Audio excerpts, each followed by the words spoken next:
ही फिलहाल बहुत शुक्रिया सुभाष जुड़ने के लिए और इन जानकारियों के लिए। खबर महाराष्ट्र से है। महाराष्ट्र के सतारा जिले में हाल ही में एक ऐसी दर्दनाक घटना सामने आई जिसने पूरे इलाके को हिलाकर रख दिया। सतारा के जिला अस्पताल में तैनात एक महिला डॉक्टर ने आत्महत्या कर ली। इतना ही नहीं, उसने मरने से पहले अपनी हथेली पर अपने कातिलों के नाम तक लिखे। लेकिन यह सिर्फ आत्महत्या का मामला नहीं था, इसके पीछे छिपी सच्चाई ने कई बड़े अधिकारियों की नींद उड़ा दी है। डॉक्टर की मौत के बाद पुलिस को उसके पास से 4 पन्नों का सुसाइड नोट भी मिला। इस सुसाइड नोट में ऐसे खुलासे हुए हैं जिससे किसी का भी खून खौल जाएगा। आप रिपोर्ट देखिए।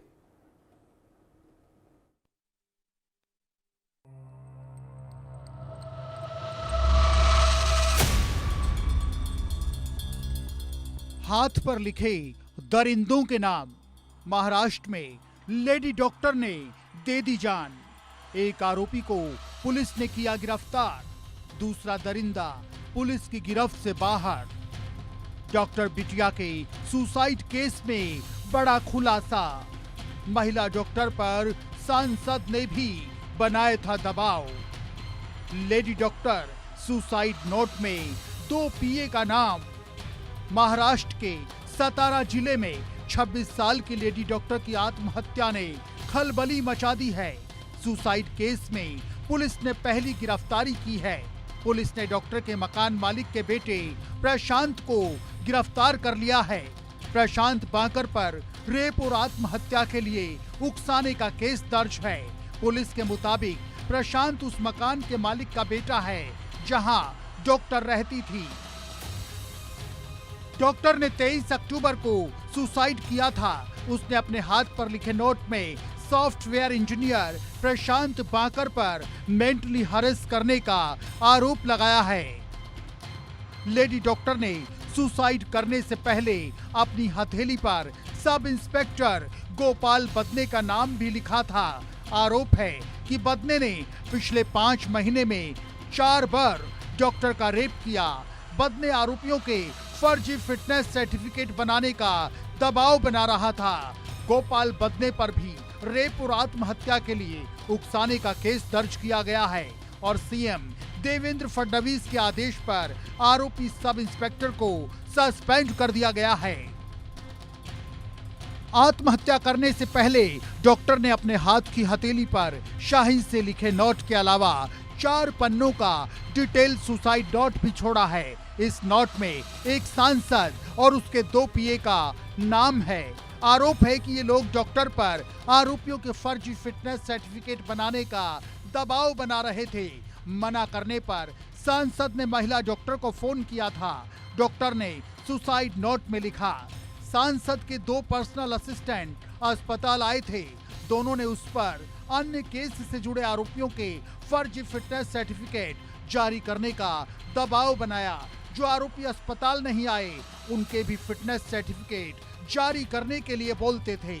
मैंने ऐसा करने से मना किया तो मेरी सांसद से फोन पर बात कराई थी। सातारा डॉक्टर सुसाइड केस में कहीं और खुलासे हो रहे हैं। इस घटना में एक एमपी का नाम सामने आ रहा है जो उसके ऊपर प्रेशर कर रहा था, डॉक्टर के ऊपर प्रेशर कर रहा था।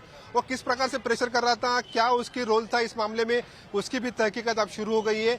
जो डॉक्टर ने सुसाइड नोट लिखी थी, 4 पन्ने की नोट है, वो जो उसके पास से अभी मिली है, उसने हाथ पे भी सुसाइड नोट लिखी थी और जो 4 पेज लिखे थे उसमें ये एमपी का रोल आया है। तो किस तरह से एमपी का रोल है उस बारे में पुलिस अब तहकीकात करेगी। ये जो वहां पर जो आरोपी आते हैं तो उनको सर्टिफिकेट देना होता है, डॉक्टर सर्टिफिकेट देते हैं, वो फिट है अनफिट है उनके बारे में जो सर्टिफिकेट दी जाती है, वो सर्टिफिकेट देने के लिए इस डॉक्टर के ऊपर प्रेशर लाया जाता था। इसमें बहुत से लोग थे, अलग अलग डिपार्टमेंट के लोग थे, ये सभी उसको प्रेशर करते थे। इसकी क्या अब तहकीकात होगी। और इस मामले में जो 2 आरोपी है, अभी जो एफआईआर दाखिल हुआ उसमें जो 2 आरोपी है, वो 2 आरोपी, एक पीएसआई है और दूसरा जो बनकर करके जो लैंडलॉर्ड का बेटा है जो हरेसमेंट करता था। इसी मुद्दे पे जो उसको अरेस्ट किया गया है, आज सुबह उसको अरेस्ट किया गया है और उसके बाद उसकी कस्टडी ली गई है, उसकी तहकीकात शुरू है। जो सुसाइड नोट में मिला है उसी की तहकीकात अब शुरू हुई है। मेन तो बात यह है कि इसमें जो एमपी है उसका क्या रोल है, उसकी तहकीकात पुलिस कर रही है। सुसाइड नोट के मुताबिक लेडी डॉक्टर ने अलग अलग अधिकारियों को 21 बार शिकायतें की, लेकिन किसी ने भी आरोपियों के खिलाफ कोई कार्रवाई नहीं की, जिसके बाद लेडी डॉक्टर मानसिक रूप से परेशान रहने लगी और उसने आत्महत्या जैसा कड़ा कदम उठा लिया। महाराष्ट्र के सतारा में एक महिला डॉक्टर के सुसाइड ने पूरे सिस्टम को कचघरे में खड़ा कर दिया। विपक्ष महाराष्ट्र की सरकार पर हमलावर है और कड़ी कार्रवाई के लिए इस मामले में एसआईटी जांच की मांग की जा रही है। Bureau report, India news. तो इस बीच इस पूरे मामले से जुड़ी हुई एक बड़ी खबर भी निकलकर सामने आ रही है। सतारा में महिला डॉक्टर की खुदकुशी का मामला है। ये महाराष्ट्र के मुख्यमंत्री देवेंद्र फडणवीस की प्रतिक्रिया इस पर सामने आई है। उन्होंने कहा कि यह बेहद गंभीर मामला है। सरकार ने तुरंत कल ही संबंधित पुलिस अधिकारी को सस्पेंड किया और गिरफ्तारी का काम भी चल रहा है। किसी को बख्शा नहीं जाएगा, ये कहा गया महाराष्ट्र के मुख्यमंत्री के द्वारा। तो ये बड़ी खबर जो इस बीच निकलकर सामने आ रही है। तो महाराष्ट्र के मुख्यमंत्री देवेंद्र फडणवीस का रिएक्शन भी सामने आया है। उन्होंने कहा कि किसी को बख्शा नहीं जाएगा, गिरफ्तारी का काम भी किया जा रहा है और जो आरोपी पुलिसकर्मी था उसे कल ही सस्पेंड कर दिया गया है। बड़ी खबर है जो इस बीच सामने आ रही है। और मुख्यमंत्री देवेंद्र फडणवीस ने यह भी कहा कि गिरफ्तारी का काम चल रहा है। सतारा में महिला डॉक्टर की खुदकुशी का ये पूरा मामला है। महाराष्ट्र के मुख्यमंत्री देवेंद्र फडणवीस का रिएक्शन पूरे मामले पर सामने आया है। उन्होंने कहा कि बेहद गंभीर मामला है। सरकार ने तुरंत कल ही संबंधित पुलिस अधिकारी को सस्पेंड किया, गिरफ्तारी का काम भी चल रहा है, किसी को बख्शा नहीं जाएगा, ये कहा है मुख्यमंत्री देवेंद्र फडणवीस ने। ये बड़ी जानकारी। महाराष्ट्र के सतारा में महिला डॉक्टर के द्वारा आत्महत्या करने का ये पूरा मामला है और महिला डॉक्टर की आत्महत्या करने की वजह से इस पूरे मामले पर जो है अब सियासत भी होती नजर आ रही है। विपक्ष सरकार के ऊपर कानून व्यवस्था को लेकर सवाल उठाता हुआ नजर आ रहा है और दूसरी ओर सरकार के द्वारा दावा किया जा रहा है कार्रवाई का। ये कहा जा रहा है कि बेहतर कार्रवाई जो है वो की जा रही है। तो बड़ी खबर है जो फिलहाल निकलकर सामने आ रही है। महिला डॉक्टर की आत्महत्या का पूरा मामले को लेकर कार्रवाई लगातार जारी, ये कहना इस बीच मुख्यमंत्री देवेंद्र फडणवीस का। उन्होंने ये भी कहा कि किसी को बख्शा नहीं जाएगा।